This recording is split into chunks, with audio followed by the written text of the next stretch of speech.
Hello friends, આજે આપણે એકદમ સરસ જાળીદાર અને સોફ્ટ એવા નાયલોન ખમણ બનાવીશું, જે બહાર જેવા જ બનશે અને બહુ જ ટેસ્ટી બને છે। તો નાયલોન ખમણ બનાવવા માટે મેં અહીં 1 કપ માપીને ચણાનો લોટ લીધો છે, જે ઘરે દળેલો છે અને એકદમ બારીક પીસેલો હોય એવો લેવાનો છે। લોટને એકવાર આ રીતે મિક્સ કરી લેશું, જેથી તેની ગાંઠો હોય તો ભાંગી જાય। તમે લોટને ચાળીને પણ લઈ શકો છો। હવે તેમાં 1 ચમચી માપીને લીંબુના ફૂલ નાખીશું અને તેની સાથે 1 ચમચી ભરીને ખાંડ લેવાની છે। તો આ ખમણમાં માપ એકદમ પરફેક્ટ હશે તો ખમણ એકદમ સરસ બનશે।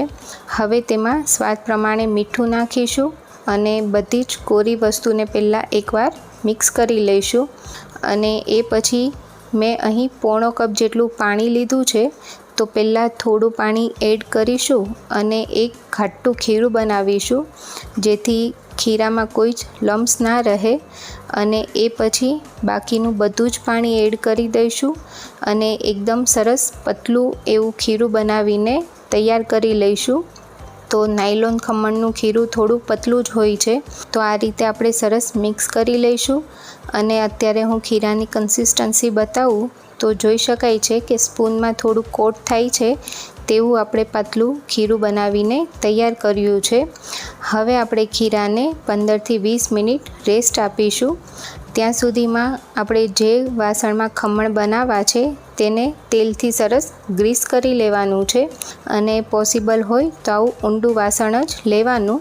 હવે આપણે ખીરાને રેસ્ટ અપાઈ ગયો છે, તેમાં 5 ચમચી તેલ એડ કરીને સરસ બધું જ મિક્સ કરી લેવાનું છે અને એ પછી તેની અંદર 1 ચમચી માપીને ખાવાનો સોડા લીધો છે, જે સોડા બાય કાર્બ આવે એ, અથવા તો સાજીના ફૂલ પણ કહી શકાય, તે એડ કરી દઈશું અને ખીરાને આપણે સરસ મિક્સ કરી લઈશું।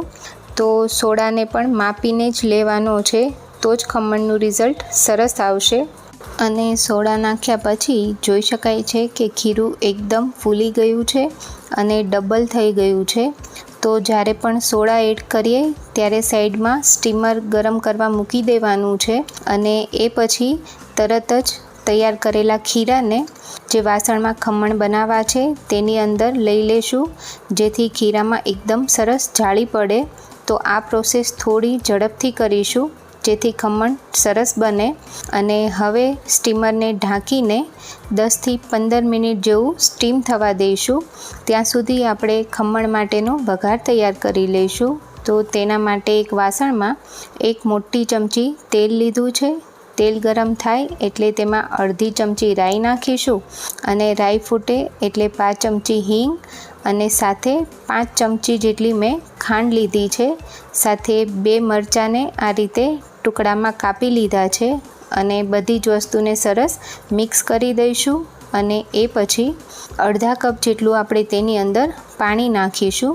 તો જો 1 કપ લોટ લેતા હોય તો તેની સામે અડધા કપનું માપ છે, તો અડધો કપ પાણી લઈને સરસ વઘારને 2થી 3 ઉભરા આવે તેટલો ઉકાળી લઈશું। હવે ખમણ ચેક કરીએ તો ખમણ જોઈ શકાય છે કે એકદમ સરસ ચડી ગયા છે।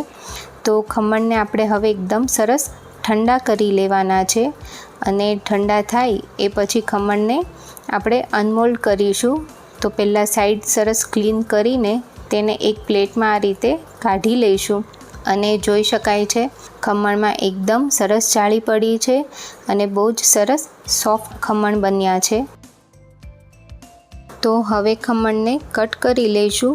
તો ખમણ ઠંડા થાય એ પછી જ કટ કરવાના છે અને એ પછી તેની ઉપર તૈયાર રાખેલો વઘાર એડ કરીશું। તો વઘારને પણ ઠંડો કર્યા પછી જ ખમણ ઉપર એડ કરવાનો છે, જેથી ખમણની જાળી એકદમ પ્રોપર દેખાય।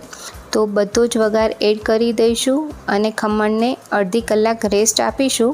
તો વઘાર એકદમ સરસ ખમણની અંદર ઉતરી જશે અને એ પછી જોઈ શકાય છે કે ખમણ એકદમ સરસ રસદાર બન્યા છે અને સોફ્ટ બન્યા છે। તો ફ્રેન્ડ્સ, એકવાર આ રીતે નાયલોન ખમણ ઘરે ચોક્કસથી બનાવજો, બહુ સરળતાથી બની જશે।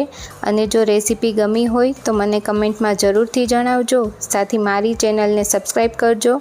ફરી મળીશું નવી રેસીપી સાથે। Thank you.